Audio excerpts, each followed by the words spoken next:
A new flashpoint in the Horn of Africa.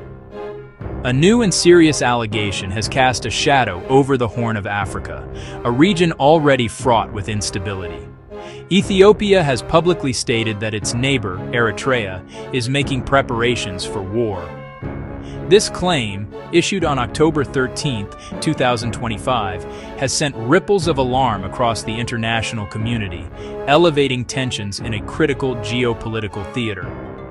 The focus of this growing concern is the Red Sea, one of the world's most vital maritime arteries. Through this narrow channel flows a significant portion of global trade, connecting markets in Asia, connecting markets in Europe, and beyond. Any conflict in this region threatens not only the lives of millions, but also the fragile stability of the global economy, making the current standoff a matter of worldwide importance. The accusation is not merely a diplomatic spat. It speaks to a potential military confrontation that could unravel years of precarious peace-building efforts.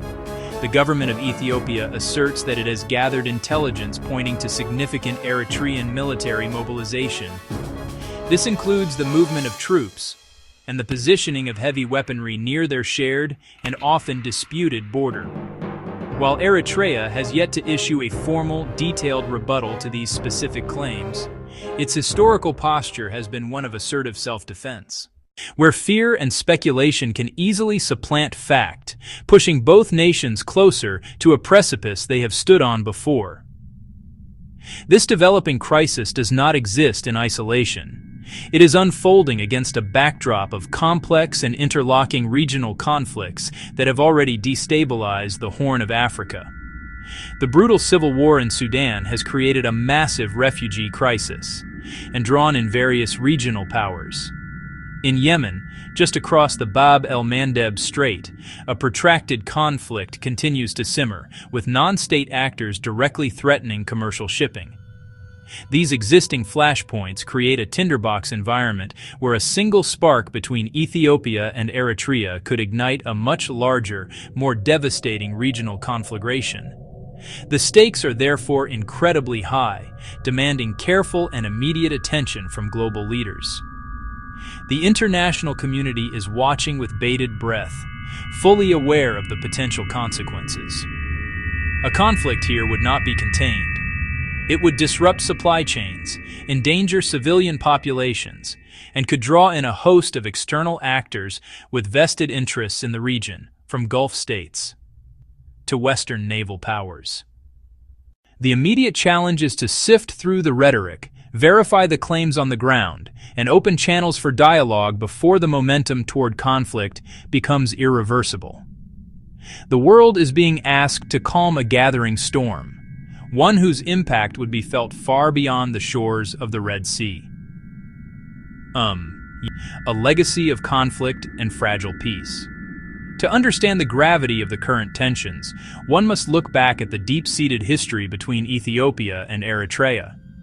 Their relationship is defined by a long and bloody past, most notably the devastating border war that raged from 1998 to 2000.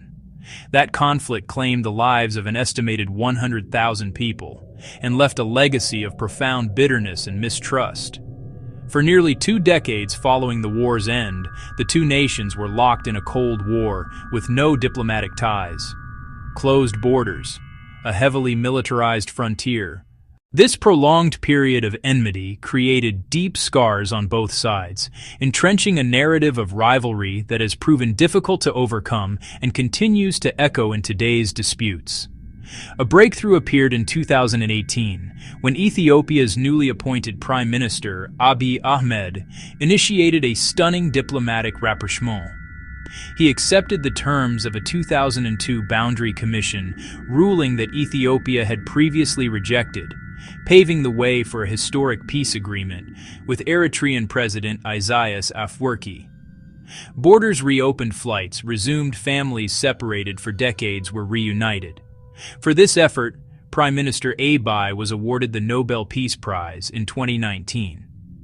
This period of hope, however, was short-lived. The initial optimism soon gave way to a more complex and opaque alliance, particularly when Eritrean forces intervened in Ethiopia's Tigray War in 2020, fighting alongside the Ethiopian Federal Army. The alliance forged during the Tigray conflict proved to be one of convenience rather than a true reconciliation of interests. Once the common enemy, the TPLF, was weakened, underlying tensions between Addis Ababa and Asmara resurfaced. Key aspects of the 2018 peace deal, including the final demarcation of the border and the establishment of normal economic ties, were never fully implemented. This failure to translate the high-level political agreement into tangible, on-the-ground changes left the root causes of the original conflict unresolved. The peace, as it turned out, was built on a fragile foundation, unable to withstand the pressures of shifting regional dynamics and unresolved national interests. Now, in late 2025, the relationship appears to have come full circle, returning to a state of high alert and mutual suspicion. Ethiopia, a landlocked nation of over 120 million people, has become more vocal about its strategic need for sovereign access to a seaport, a desire that directly involves Eritrea's coastline. This renewed focus on sea access, combined with unresolved border issues and the recent history of military cooperation and cooling relations, has created a perfect storm. The echoes of the 1998-2000 war are growing louder, serving as a stark reminder of how quickly a fragile peace can unravel when the fundamental grievances of the past are left to fester. Well, it's worrying. Section 3. A timeline of tension. The road to the current crisis. The current crisis did not emerge overnight. It is the culmination of a series of events over the past year that have steadily eroded the fragile peace between Ethiopia and Eritrea. Late 2024, diplomatic communications between the two capitals grew noticeably cooler. Reports from regional analysts indicated that key meetings were canceled. Joint security committees, established after the 2018 accord, had ceased to function effectively. This diplomatic chill was an early warning sign that the strategic alignment forged during the Tigray War was fracturing, and the old familiar patterns of suspicion were returning to dominate the relationship between the two governments. A significant turning point occurred in the spring of 2025. Prime Minister Abiy Ahmed began to speak more publicly and forcefully about his country's natural right to sea access. While not explicitly threatening, his rhetoric was interpreted by many, including Eritrea, as a direct challenge to the existing regional order. Ethiopia's dependence on the port of Djibouti for over 95% of its trade is a long-standing economic vulnerability.